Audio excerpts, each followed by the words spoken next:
Hey guys, how's it going? You don't recognize me? My name's Jeff. I introduced myself in the prologue. You can go check that out. Check that out. Whichever way it is, I think it's that way.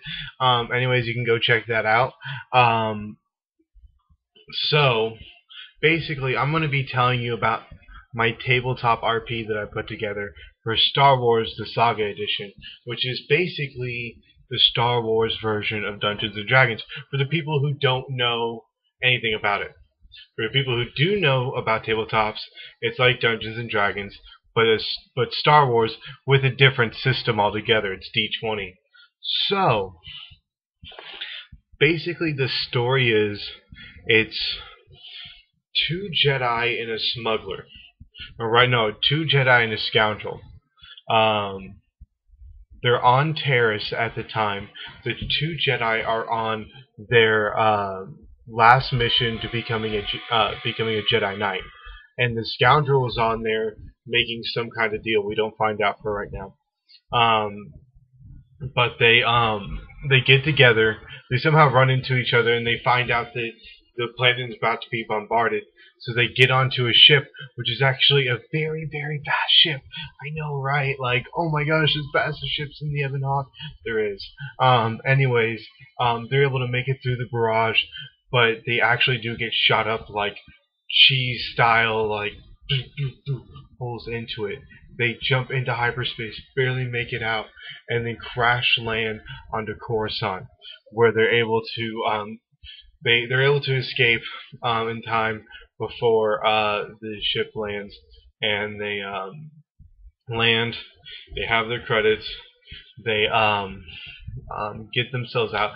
They're underneath, like on the very bottom of Coruscant, which is like the swampy areas and stuff like that. And they find like a taxiway up, and they buy a taxi all the way up, and they get up inside to Coruscant and find the nearest hotel, or find like the nearest apartment. And they get an apartment in this like nasty, crummy area in like the bottom, lower levels of Coruscant, and they're right next to a shipyard. And they decide to go out exploring, and they go to the shipyard, and they look at the shipyard, and they just shows people like stacking boxes and stuff. And then they see to the far very back towards, like, the shipyard's over here, but there's a cantina right over here. And so they go into the cantina,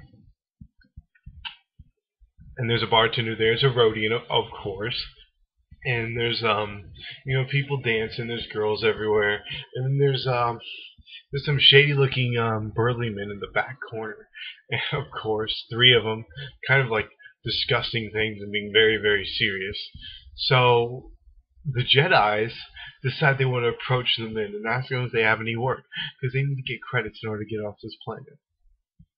So they approach the three men, and they're like, "Hey, what are you guys discussing?" And like, "None of your business. We're big burly men." And he's like, "Well, you don't understand. We're looking for work." He's like, "You couldn't handle what we're doing here. This is our project, not yours." The guy's like, "Well, we can help you." "No, you cannot help us. Leave now, otherwise you're going to start something." And the other Jedi comes up and lays his hand on his brother and is like, "Okay, we need to stop." He's like, "Okay." Okay, so they pull back and they go up to the Rhodian at the bar, and they order some drinks, and the Jedi just start drinking. They look at the Rhodian like, "Hey, do you have any work at all?" The Rhodian's like, "Well, if you can get rid of those guys, I'll pay you a lot of money to get rid of those guys." So they're like, "If we put together a plan, we can get rid of those guys." Like, yeah, it's like, we'll do it. So they decide to set a trap for the three burly men, and so they approach one of the call girls that are there, and then he's like, "All right, where are your secret rooms? You know those rooms. I'm not going to go into it, but you know those rooms." And she's like, "Well, follow me." So they go into this hallway, and there's doors lining the right and the left, 5 doors each, and then there's a staircase going up to the top. The walls are like this neon green, and there's doors with like a reddish tint to them. And she's like, "You can go into here," and they opened up the door, and it's like a red velvet everywhere, kind of like like reddish, just it's just everywhere. Red carpet that's like fluffy. The bed's like a heart shape with like red. It's just super red, red, red, red. It's rojo. Uh, so they decide to hide out in that room. The Jedi and the scoundrel hide out in that room, and one of the Jedi stays back. One of the Jedi stays no. Both of the Jedi get into the room. Sorry, both of the Jedi get in the room, and the scoundrel stays back and he hides. And the call girl goes up to the burly man and is like, "Hey, we've been hired to take care of you." And they're like, "No way." And he's like yeah, someone paid for you to have me. So they're like, all right. So they follow the girl back to the room, and she points to the room and leads them into the room. And she's the last one to go in, and the scoundrel grabs her, throws her, leaps into the room, closes the door. At this time, the Jedi from around the corner jumps in and starts cutting in.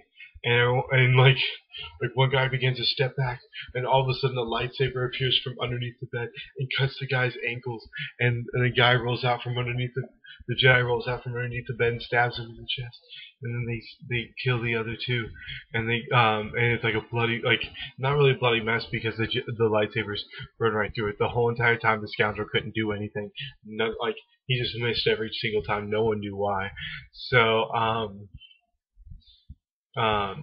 So they get done with all of that, and the girl comes into the door. She's like, "Oh my, what happened?" And she's like freaking out at this point.